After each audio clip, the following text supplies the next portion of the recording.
नमस्कार। श्री सीताराम, राधे राधे आप सभी को। मैं एक किताब मंगाया था, राग दरबारी, लेखक श्री लाल शुक्ला, लखनऊ से।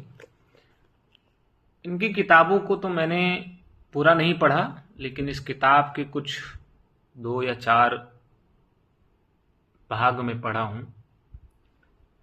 भाग 1 में कुछ राजनीति के तीखे तंज को आपके सामने रखूं, मुझे लगा रखना चाहिए।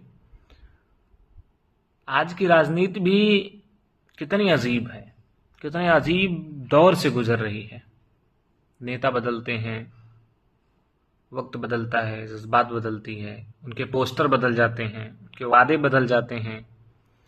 लेकिन जनता से वादा करने का तो सीजन ही चल रहा है भाई साहब, चलता रहा है। कभी मुफ्त का लोभ, कभी सपनों का शोर, कभी अपनी नाकामियों को छुपाने के लिए एक दूसरे पर उंगलियां, और सवाल पूछो तो क्या कहते हैं पता है? देशद्रोही हो क्या?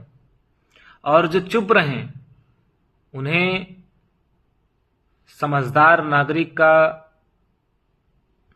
तगमा दे दिया जाता है। लोगों की मुसीबत पर चर्चा कम, लेकिन टीवी बहसों में शोर ज्यादा है।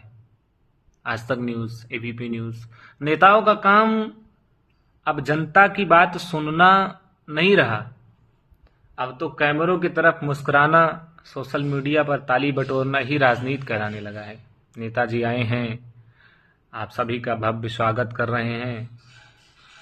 4 शब्द सत्ता पक्ष के नेता हैं, विपक्ष के लिए बोल दिए, जनता को लग रहा है वाह क्या बात है, ताली बटोरने, मार रहे हैं ताली के ऊपर ताली। अरे कुर्सी की भूख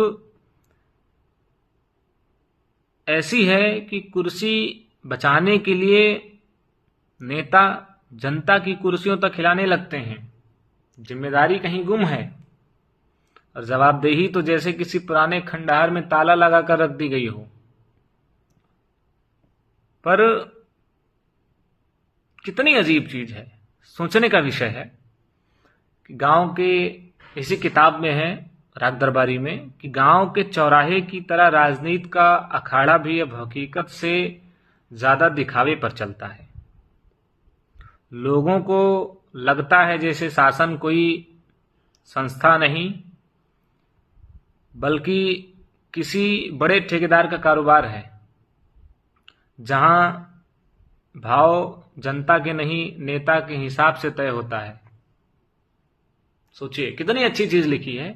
इतनी शोरगुल के बीच भी सच की हालात कुछ बुजुर्गों जैसी है, जो पंचायती चौपाल पर बैठा तो है पर उसकी कोई सुनता नहीं है।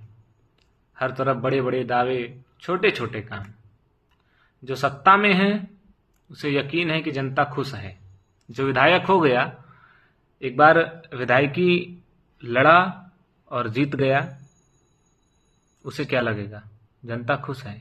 अरे मैं खुश हूं तो जनता भी खुश ही है, क्योंकि भीड़ तो ताली बजा रही है ना।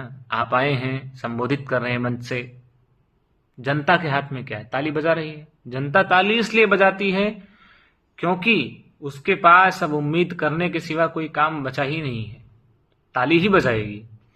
और खामोशी आजकल सबसे बड़ी गवाही बन गई है, और डर सबसे बड़ा पहरेदार। लेकिन इतिहास गवाह है, सत्ता चाहे कितना ही ताकतवर क्यों ना हो, सच एक दिन खामोशी की दीवार तोड़कर बाहर निकल ही आता है। चाहे देर से, लेकिन आता जरूर है। मैं इस वीडियो के माध्यम से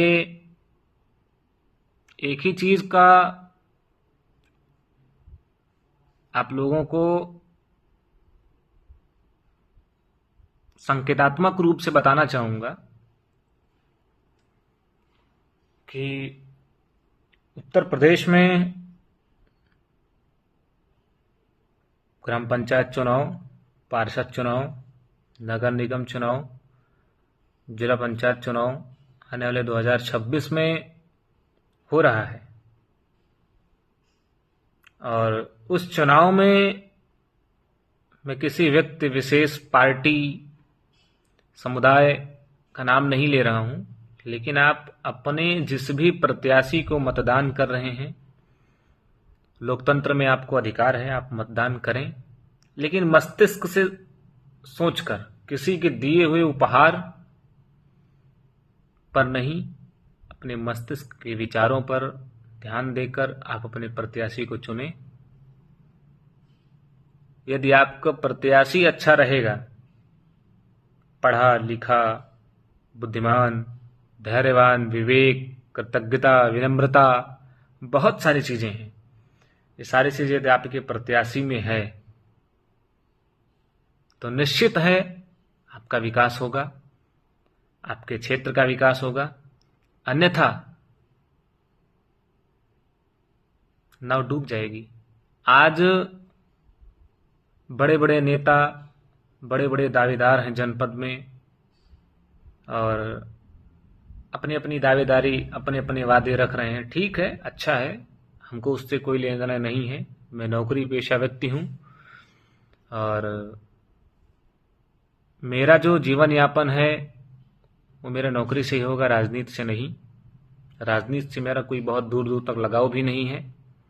लेकिन आज जनपद गोंडा की मैं बात करूं, जिस जनपद का मैं निवासी हूं, जो मेरी जन्मभूमि है, मैं जनपद गोंडा का ही निवासी हूं, और आज मुझे बहुत शर्म के साथ कहना पड़ रहा है कि मेरा जनपद जो है वो 75वें स्थान पे आया है। एक सर्वे के अनुसार स्वच्छता में वो 75वें स्थान पर आया है।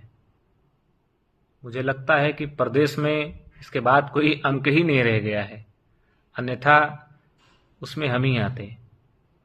बाकी आप लोग समझदार हैं, पढ़े लिखे हैं, और मैं लेखक हूं। लेखक का कोई जेंडर नहीं होता।